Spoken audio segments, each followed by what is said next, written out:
Olá! O Câmara Entrevista de hoje é com a patronesse da 19ª Feira do Livro de Bagé, Márcia Duro Melo. Obrigada, Márcia, por estar aqui hoje. Bom dia. Bom, eu já vou começar querendo saber um pouco da tua infância, assim, né? Como é que foi a tua infância aqui em Bagé? Bom, diria que a minha infância aqui em Bagé ainda é daqueles tempos em que a criança corria livre, solta e feliz por entre as ruas, por entre os campos da periferia, brincando e subindo nas árvores. Foi uma infância feliz, muito feliz. E onde é que tu estudava? Onde é que tu morava? Bom, eu passei pelas seguintes escolas. Silveira Martins, onde eu fiz até a 5ª série. Depois a gente fez a admissão ao ginásio, onde eu passei a estudar na escola Carlos Clube. Lá eu fiz 1ª, 2ª, 3ª e 4ª série ginasial, onde a gente estudou grego, francês, latim, inglês e o português. Legal. E depois me formei na antiga Fatifumba. Depois fiz um pós-graduação na PUC e muitas especializações. O teu interesse pela literatura e pelas artes já começou nessa época da infância? Exatamente, Fernanda. Já começou aí. Quando eu fiz 8 anos de idade, minha tia me deu um livro de capa dura, o que eu achei o máximo naquela época, porque era difícil realmente, né? Uma pessoa ter um livro de capa dura, era algo especial. Então eu me lembro que o nome do livro era uma capa azul clarinha e um pássaro branco voando e se chamava O Pássaro Azul. Claro que eu devorei aquele livro, não tanto pelo visual, né? Mas pelo conteúdo, porque era um pássaro que ganhava a liberdade. Que legal. E o que te levou a escolher ser professora? Bom, eu acho que aí é culpa da mãe. Culpa da mãe por quê? Assim, a mãe teve 3 meninas e ela sempre, quando nascia uma menina, ela ia em busca do menino. Aí nascia outra menina. Aí ela foi em busca do menino novamente, aí nasceu outra menina. Aí ficamos 3 irmãs. Aí então o que ela disse? Eu não pude ser professora. Quem sabe se vocês serão professoras? Eu na época queria engenharia florestal. E engenharia florestal naquela época só tinha em Brasília, que era recém-fundada. Claro que as condições financeiras na época jamais permitiriam, né, que uma estudante pobre, né, sem recursos, fosse até a capital do país, que era novíssima, para cursar engenharia florestal.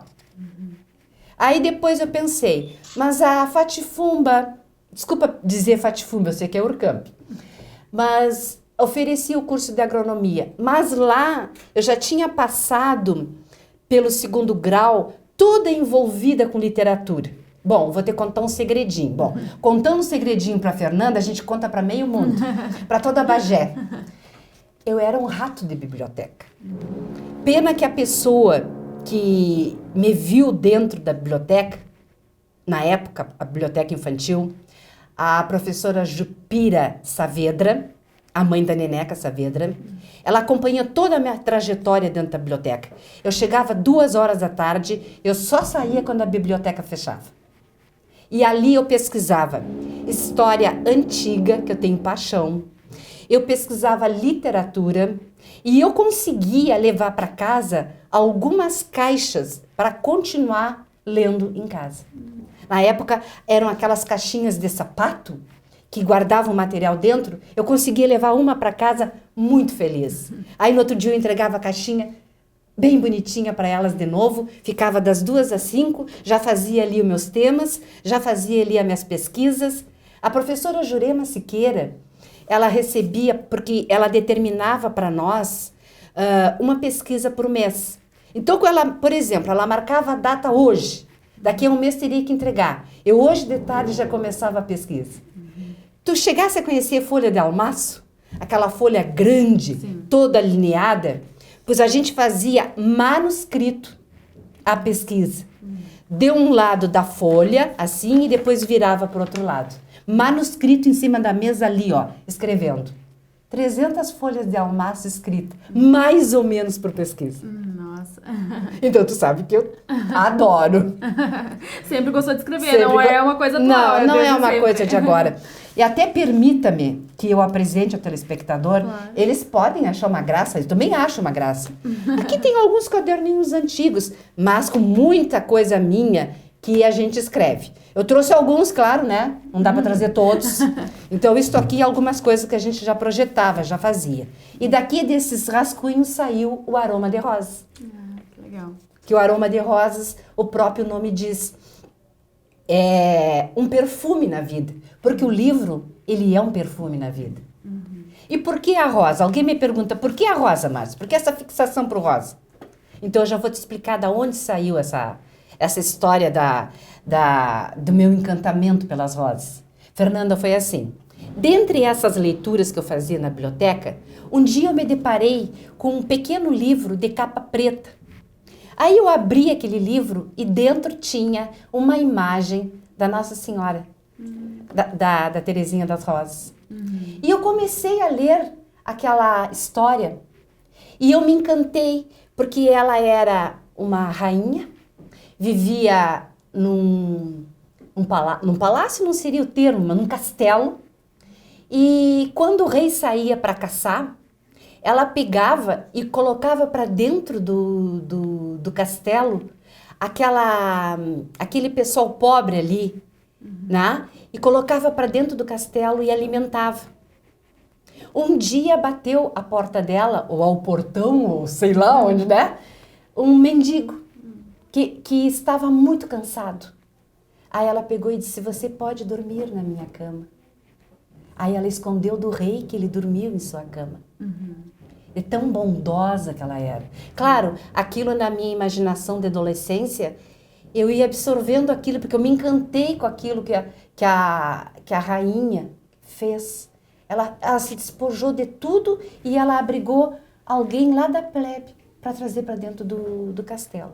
Aí um dia, quando ela fazia suas caridades, porque ela pegava o aventalzinho, claro, o vestido na época, né? Tinha aqueles aventais sobrepostos. Porque tu sabe que eu também adoro moda, né? Sim. Já vamos alinhavando os assuntos, né, Vamos Fernanda? falar sobre isso. Aí o que ela fez? Aqueles aventais, ela virou o avental, ela pegou o avental e fez assim, e aqui dentro ela levava pães para aquela gente pobre que estava ali. Aí o rei chega subitamente e diz assim, Terezinha, o que tens aí?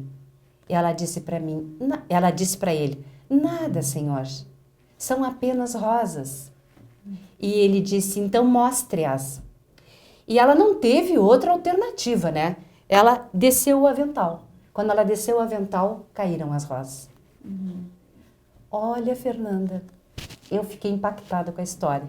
E eu fiquei com aquilo na minha memória muito tempo guardado. E isso eclodiu, digamos assim, na época que eu fui para Porto Alegre, em que eu já tinha um certo roteiro, uma ideia de que um dia, quando eu me aposentasse, eu iria me dedicar a fazer literatura exclusivamente. Porque tu sabe, a vida de um professor, ele é entre quatro paredes, tá? E às vezes eu olhava pela janela assim, e tava aquele céu azul maravilhoso lá fora, e eu dizia, meu Deus, não que eu não gostasse da vocação de ser professora. Porque tu sabe que ser professora é uma vocação. Sim. Não é? E, infelizmente, mal remunerado. Mas assim, aí eu disse, bom, quando eu me aposentar, eu vou para a vida, para viver plenamente esse céu azul, esse ar puro da campanha, essa alegria de estar entre os meus conterrâneos, de estar com os meus amigos. E eis que subitamente o meu filho estava terminando o 2º grau.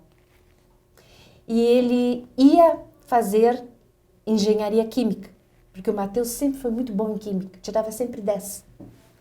E ele disse para o pai dele, pai, não vou fazer mais engenharia, eu quero medicina. Aí então romperam-se as raízes. Eu soube disso numa semana, na outra eu estava indo para Porto Alegre. Então é como se fosse uma árvore plantada, com todas as suas raízes já, né, infiltradas no solo. E eis que eu me vi dentro de um carro e quando eu abri os olhos, eu estava em Porto Alegre. Claro que o primeiro ano foi muito difícil, mas o que eu fazia para acomodar essa inquietude? Eu procurava focar em ajudar o meu filho, em dar toda aquela base para que ele fizesse o estudo devidamente. E nas minhas horas que eu tinha um pouco mais livre, para eu não ouvir o minuano no canto do edifício, porque me remetia ao Pampa, quando soprava aquele minuano e fazia eu lembrava no meu ouvido aquele minuano de Bagé, que só a gente sabe o quanto é frio, né? Aí meu marido chegava e dizia, dá uma voltinha, espairece, dá uma voltinha. Aí como a gente morava na Barros Cassal, atrás do Colégio Rosário, eu só subia a rampa do Rosário e já estava quase que ali na Santa Casa, eu descia 2 ruas para baixo e eu estava no calçadão de Porto Alegre. E por ali eu percorria as ruas, me encantava com as vitrines, com os artesanatos.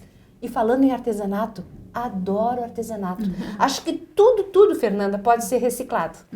Sabia? Sabia. Eu ia te perguntar mais adiante, te perguntar sobre isso. Tá, eu não quero esvaziar a entrevista, porque, olha, se tu me deixar falar, eu fico falando.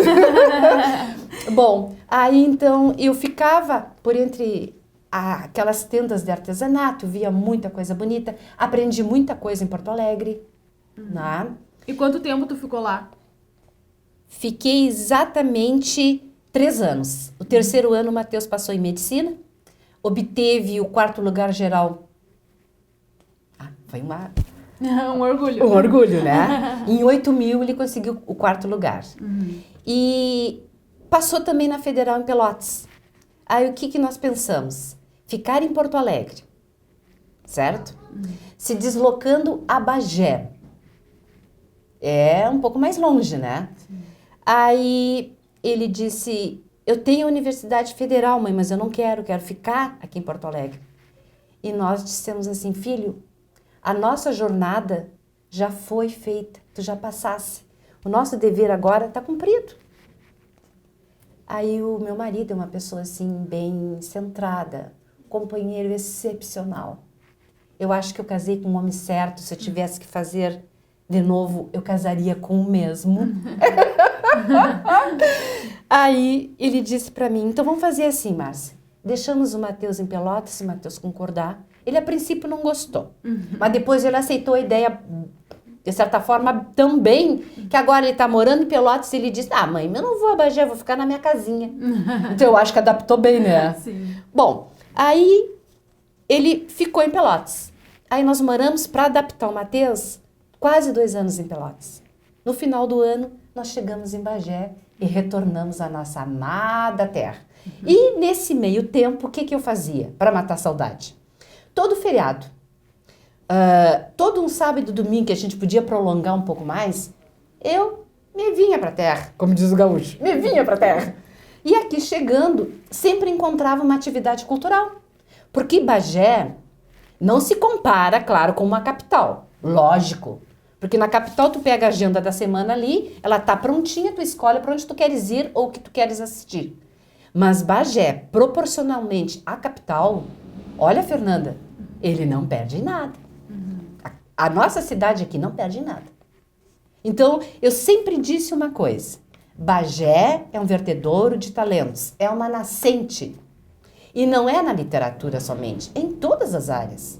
Meu Deus, na fotografia, quanta gente boa tem aí. É um berço de artistas, né? É um berço, é um berço. Se a gente for observar os primórdios da história, sempre se falou que Bagé foi um destaque nisso, naquilo, naquele outro. Então, tu achas que eu não vou sentir esse orgulho de ser bagense? Mas claro que eu sinto. E nacionalista também, como eu sou. Orgulho de ser bagense e brasileira. E voltando lá pro início da tua carreira, né? Logo que tu te formou, tu já foi fazer a pós-graduação ou tu... Bom, como é que foi essa... Foi assim.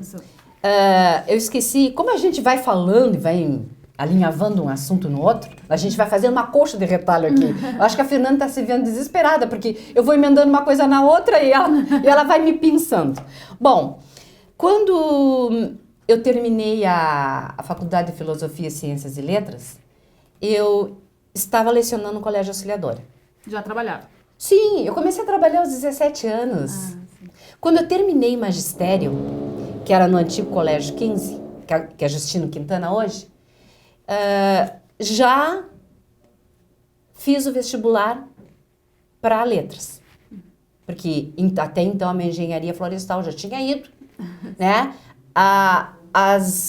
Vamos dizer assim, as opções que se tinham era na área da pedagogia ou na área das exatas. Eu já tinha descoberto que na área das exatas eu não sou nada boa. 1 mais 1 eu sei que é 2 e nada mais, tá?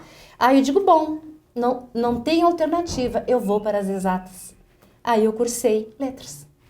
E após cursando letras, lecionando já no Colégio Auxiliadora, e também lecionava no Estado, no Edson Cerezer, me lembro na época que o irmão Vanilson e o padre Ervin também, e outros, nos pediam que a gente fizesse cursos de especialização.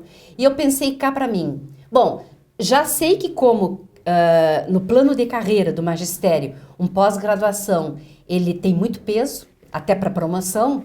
Na época tinha, não sei agora, porque como eu me aposentei de tudo, Fernanda. Aí eu disse, não, então eu vou fazer um pós-graduação. Surgiu a oportunidade de fazer na PUC, em Porto Alegre. E eu me lembro que eu passei 3 anos da minha vida abolindo de todo já um trabalho, assim, de estar quase à beira do casamento, né, de preparar toda... Porque na época era assim, quem quer casar teria que ter casa. Quem quer casar teria que ter casa. Aí a gente começou a construção da nossa casa, ainda em período de noivado, e nesse meio tempo eu resolvi fazer o pós-graduação em Porto Alegre, até para completar a exigência da escola e também uma exigência minha de que eu teria que completar os estudos de uma certa forma, porque para nós no magistério seria ótimo. Aí eu fiz a PUC, eu fiz um curso especializado no método educativo de Dom Bosco, onde pegava filosofia profundamente, sociologia profundamente, teologia e todo o fundamento básico de uma educação voltada para o jovem. Então eu me senti completamente à vontade de saber que dali eu teria um instrumento fabuloso de como trabalhar com jovem, se bem que eu já gostava, né? Mas então, aliou o gosto ao dever. E tu trabalhou até quando em escolas? Quando é que tu te aposentou? Bom, eu fiz 30 anos de magistério. Pode-se dizer que dos 18, aí tu faz as contas. Tá? Sim. E, claro, esperei com ansiedade a minha aposentadoria. Justamente para o fator que eu colocava antes. Eu queria me dedicar, eu queria ficar livre. Que nem o meu livro. Eu acho que aquele livro que me deram, O Pássaro Branco, eu acho que era uma pré-antecipação do que eu desejaria no futuro. Eu queria ser um pássaro para poder voar e ficar livre para fazer exatamente o que eu quero. Fazer exatamente o que eu estou fazendo hoje. Divulgando cultura. Porque quando eu sou do tipo da pessoa assim, muito aberta, muito espontânea, muito alegre. E às vezes a gente paga um preço por isso. Né? Porque tu sabe que essa extroversão, vamos dizer assim, às vezes não é vista com bons olhos. Porque no mundo de hoje, o mundo é um mundo individualista. As pessoas são fechadas, são encismadas. E eu não, eu acho assim que se a gente veio ao mundo e teve o dom da vida, vamos dividir esta alegria, essa percepção que se tem com as outras pessoas. Então eu tento fazer isso no mundo da cultura. Sempre que eu encontro um talento, principalmente jovem, o que eu digo? Segue, não desiste. Meu Deus, como eu tive alunos com talento. Como eu tive alunos com talento. Me lembro do Pablo, era um aluno que só tirava 10. E ele sempre teve uma escrita padrão. Ele escrevia classicamente. Outro ponto que eu gostaria de deixar no ar. Sei que existem correntes linguísticas de muitas naturezas. De muita natureza. Só que eu percebo que a gente não deve se desviar tanto da linguagem culta padrão da língua portuguesa. Existe a linguagem coloquial, a linguagem de grupos, esses internetês, mas eu acho assim que a linguagem culta padrão da nossa língua deva ser preservada. É uma opinião. Sim. E me conta um pouco da tua vida pessoal, assim, né? Quanto tempo tu tá casada? A casada tu me falou, agora tu acabou de falar, né? Que precisava de casa pra casar, mas há quanto tempo tu tá junto com o teu marido? Como é que é a tua família? Casamos em dezembro de 88, numa tarde linda de sol, que antes tinha caído uma leve chuva, e quando eu entrei e as portas da auxiliadora se abriram, eu estava casando. E aí a gente permanece com essa união até hoje. Tomara que fique muito tempo. Até que a morte nos separe. Oh! E vocês têm um filho? Exatamente. Temos um filho, Matheus, que é esse menino que eu te falei, que está cursando medicina hoje, com muito orgulho. Fui em busca do segundo, mas Deus não me deu essa bênção. Talvez eu não fosse merecedora. E além dos alunos, da literatura, tu é apaixonada por moda, né? Meu Deus, não me fala aí. Bom, aí tem outro capítulo. Tu vai querer ficar na literatura ou na moda? Todo mundo me pergunta assim, mas Márcia, como é que tu consegue tempo para cuidar da casa, do marido, do filho, das atividades culturais e ainda tu faz os teus vestidinhos? Olha, gente, eu sou apaixonada por moda vitoriana. Tudo que for moda antiga eu adoro. Bom, adoro rendas, filó, fitas, babados, bordados, brocados. E aí o que eu fiz? Chegou, eu já tinha um curso aos 14 anos de corte e costura. E começou aos 14 anos com Começou, esse interesse? porque a minha mãe costurava muito para a família. E sabe o que eu fazia? Quando ela fazia aqueles recortes de cima da costura, que esse pedacinho da manga sempre sobra, para quem entende de costura sabe. Esse pedacinho, quando a gente faz o ângulo da manga, sobra um pedacinho ali na fazenda, no corte. Aí eu pegava aquele pedacinho da mãe e vestia minhas bonecas. Vou te contar uma coisa que vocês podem rir, não tem importância. Até quero que faça rir um pouco, né? Eu tinha uma bonequinha de pano que se chamava Brigitte. Claro, tava na moda Brigitte Bardot, imagina. Aí, resultado. A mãe cortou uma renda preta e um tecido branco. Só que aquela renda ia dar um detalhe, porque eram aquelas golinhas redondas que se usavam, né? Então a moça queria um detalhe na manga em preto, em renda, e aqui na gola. Sobrou os tais pedacinhos.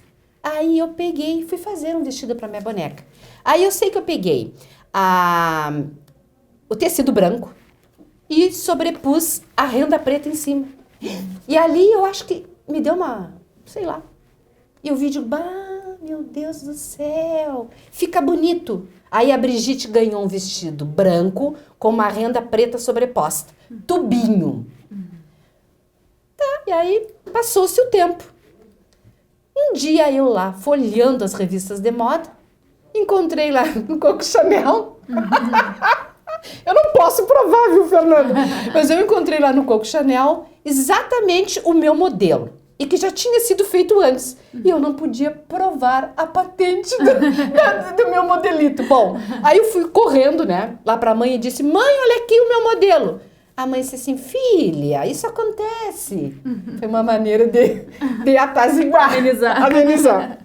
E hoje, o que tu te inspira pra compor teus looks, assim? Bom, primeiro, como toda... Vamos comparar a moda com a literatura, de certa forma? Vamos brincar um pouquinho? Assim, eu acho que tudo é um processo de transformação. Sempre quando eu olho um tecido, eu idealizo um vestido. Ó, tecido com vestido já rimou, desculpa. Só que eu faço o corte inicial, mas à medida que eu vou produzindo, aquele modelo vai se transformando, Fernanda. E quando eu olho o produto final, não é o mesmo que eu tinha na cabeça inicial. Tá, aí deixei. Fica assim como eu transformei. E tem dado certo.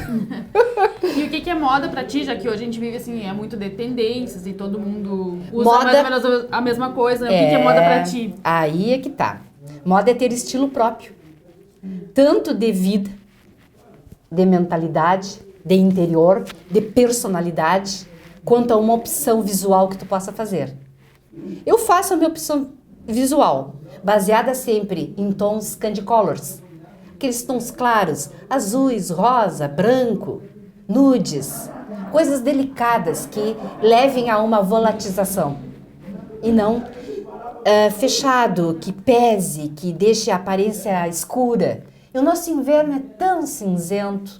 Temos que abusar de amarelos no inverno, laranjas, vermelhos.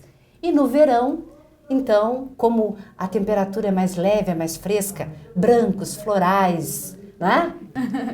E além da moda, da literatura, das aulas, tu também tem habilidades manuais, né? Crochê, Dizem que artesanato. Dizem que tem, Fernanda. Me conta um pouco o que tu gosta de fazer. Bom, também, vocês vão me achar terrível, mas dizia assim, a moça para casar tinha que ter casa. Pode me achar antiga, não tem problema, a gente assume que é, né? Aí, o que eu aprendi com a avó? Porque a avó era uma pessoa que precisava ser cuidada, e eu era mais velha. As outras irmãs eram menores. Então, eu ficava nos pés da cama da avó, enquanto a avó fazia ainda aquelas golinhas feitas com uma agulhinha bem fininha, de linha de costurar. Então, quando tu olhava, tu fechava na mão assim, uma golinha inteira, aí tu largava, tava a golinha feita, para tu veres a delicadeza do trabalho. Então, a avó pegava também aquelas estopas e para fazer tapetes em tirinha, ela dizia assim para mim, eu vou iniciar aqui e tu inicia aí, vamos ver quem é que chega primeiro no meio. Claro que eu apurava, a psicologia dela funcionou, eu apurava, eu chegava sempre primeiro no meio. Bom, então eu aprendi muito com a avó. A avó era uma exímia crocheteira. A minha tia, por parte da minha mãe, uma exímia tricoteira. Então eu fui adquirindo esses conhecimentos dentro da família. E claro, levando para a vida, né? E tudo que se aprende, eu gostaria de colocar isso uma mensagem para os jovens e para as pessoas em geral. Tudo que se aprende não ocupa espaço. É tudo para crescimento pessoal. E tu tem alguma pessoa que seja a tua inspiração na vida? A minha inspiração é a minha mãe, guerreira, lutadora, porque o pai já foi pro campo celeste. E quando que tu decidiu escrever o livro Um Aroma de Rosas? Aí entra o ponto. Te lembra que nós estávamos conversando que a Terezinha das Rosas foi um impacto de vida? Então, a saudade, a tristeza e a ausência da terra me remeteram a Terezinha, porque a Terezinha foi dentro do meu baú nas minhas coisas. E eu disse, quem sabe se eu faço, ou construo, ou pego esse meu material que eu tenho aqui e monto um livro. Afinal, eu me aposentei também, eu queria lançar um livro. E Porto Alegre, é um celeiro. É um celeiro. Então eu digo, bom, então é a hora do meu livro. Aí eu coloquei Um Aroma de Rosas. E por que as pessoas me perguntavam, diziam, por que aroma, Márcia? Digo, porque a vida tem que ser um aroma. E como as rosas têm um perfume sutil, delicado. E eu acho que a vida tem que ser sutilezas, delicadezas. Então, daí a origem do livro. Na época, eu tive muitos contatos culturais em Porto Alegre e uma das pessoas que eu admirava muito e admiro ainda, que é meu amigo querido, Jerônimo Jardim, aí ele fez o prefácio do livro para mim. E eu orgulhosíssima. E mais orgulhosa fiquei porque no ano que eu fiz o lançamento do Aroma de Rosas, era o coronel daqui de Bagé, o patrono da feira. Juntou tudo, tudo. E eu tenho em Porto Alegre um grupo de amigos que são bagenses que muito me apoiaram. Então, tudo concorreu para que desse certo. E quanto tempo levou a produção da obra? A produção da obra, eu tinha alguma coisa, mas o que foi escrito em um mês. Em um mês. Em um mês. Aquilo brotava, agora eu vou utilizar a palavra vertente. Aquilo brotava como uma vertente. Eu estava, às vezes, à mesa almoçando e aquilo vinha. Digo, bom. Aí eu vivia com uma caneta no bolso e, às vezes, quando eu deitava um pouquinho, porque o magistério deixa sequelas na coluna, né? Aí eu me deitava um pouquinho assim na cama e aquela imagem, aquelas palavras, aquele pensamento vinha. E eu já tinha do lado uma agendinha e a caneta. E eu me dava o trabalho. Pegava e escrevia o que estava ali. Depois eu alinhavava melhor, eu burilava melhor. E agora tu tem alguma obra a caminho? Mas no prelo tenho Poematizando. Sendo que existe... um segredinho. Segredinho, que agora não vai ser mais segredinho. Desde girando em torno de 16, 17 anos, uma figura que me impressionava muito no cenário político, Getúlio Vargas. Justamente pelo que ele deu ao trabalhador. Tudo isso que a gente tem hoje em dia, que está sendo retirado aos poucos, Getúlio deu ao trabalhador. Então, eu admirava esta figura. Como dizia o Getulinho dos pobres. O que eu fiz? Eu comecei a ler muito essa parte da história, desviando um pouquinho o assunto. Aí, o que aconteceu?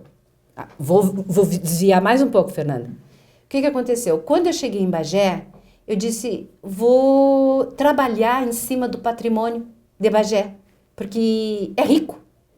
Aí eu construí, junto com a Graça Martins de Pelotas, que já tinha feito a página e me deu a página de presente, Os Bagenses, que é onde eu posto tudo o que acontece na cidade, em termos de fotografia, artes plásticas, música, patrimônio, material e imaterial, e uma ponta de ecologia. O que tu tinha me perguntado antes, porque eu desviei tanto?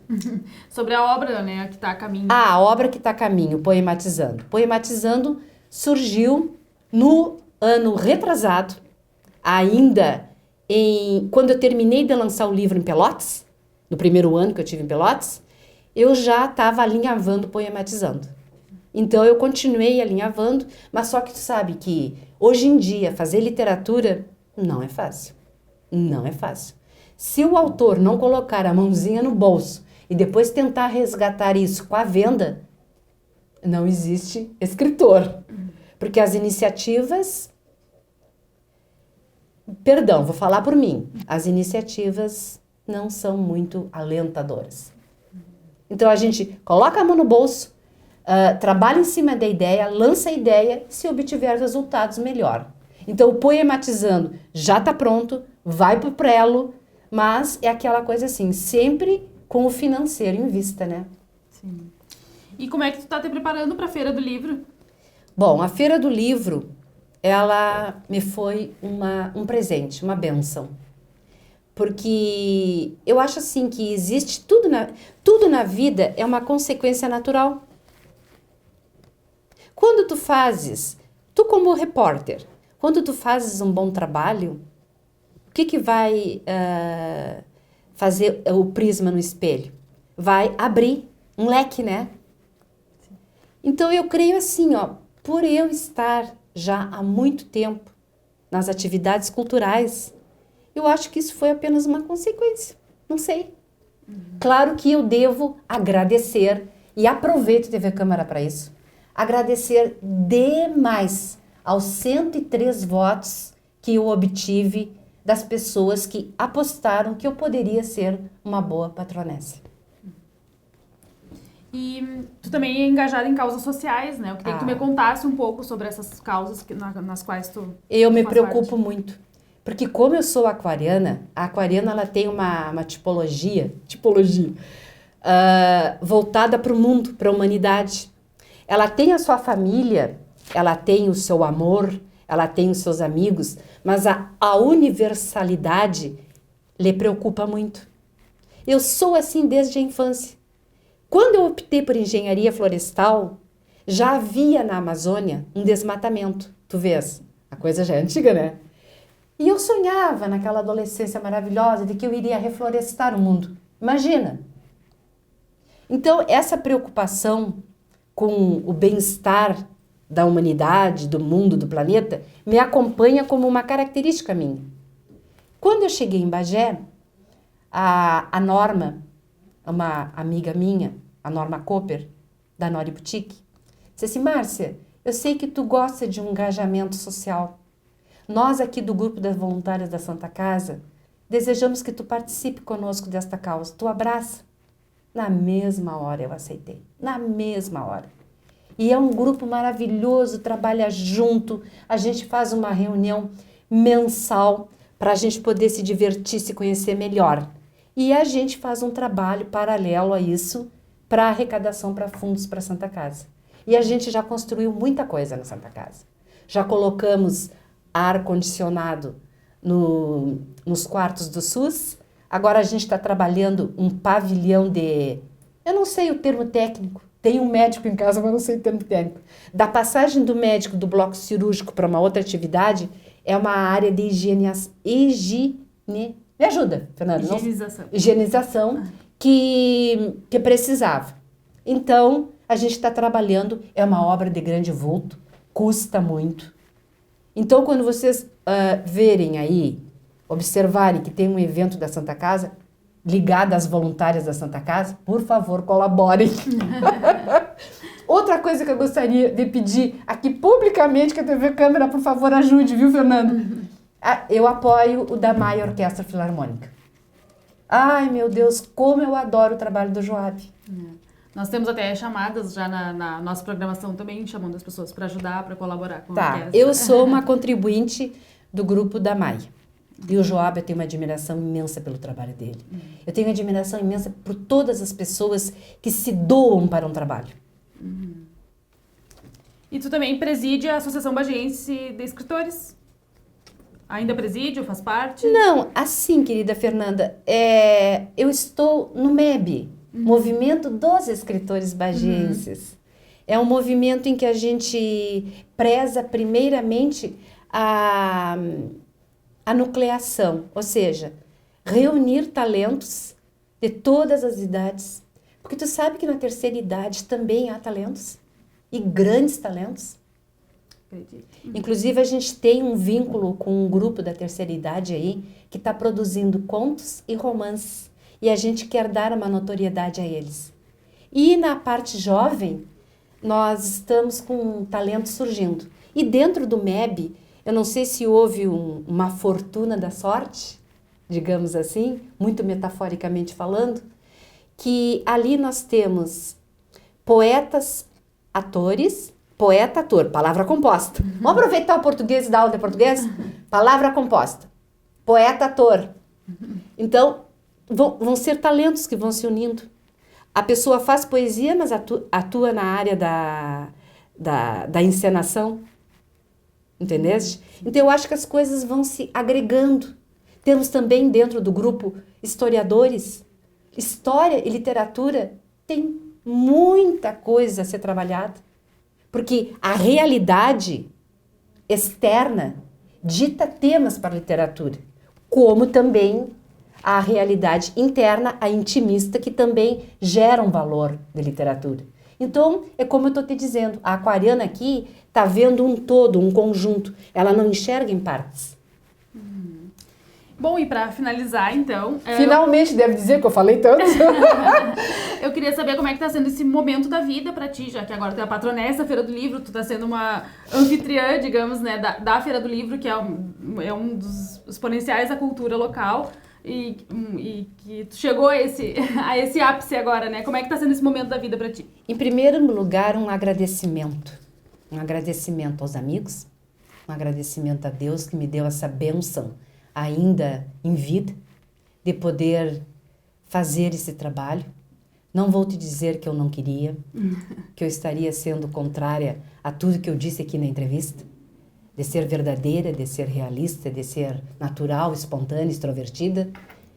Eu desejava ser a patrona da Feira do Livro, ou a patronessa da feira, que é termo que eu prefiro, patronesse. Acho mais delicado. Então, da minha parte, se me derem asas ao pássaro, eu pretendo fazer um trabalho bem articulado com todos os segmentos da comunidade que gerem cultura. E já estou operacionalizando algumas coisas. Agora, claro, nós temos a nossa Giovana querida, a nossa Lisiane, o nosso Sesc, temos o nosso cinema que este ano entrará com um trabalho em conjunto. Então tem uma série de coisas ainda para unir, para alinhavar. Então vamos ver com o passar do tempo, dos meses, o que a gente vai conseguir trabalhar realmente. Mas te digo uma coisa, Fernanda, eu quero trabalhar toda a parte local. É uma coisa meio egoísta, né? Vamos dizer nós. Nós queremos trabalhar a parte local, porque se somos incentivadores da vertente cultural da terra, então por que não a Feira do Livro ser o momento desse talento da terra mostrar-se? Tá Tá bem. Tá bem. Então, muito obrigada, Márcia, pela entrevista. Eu te agradeço a oportunidade, porque vou te dizer, foi única. Nós desejamos que seja uma grande feira do livro, né? E Amém. acompanhe as notícias da programação, as novidades na página da TV Câmara Bagé no Facebook.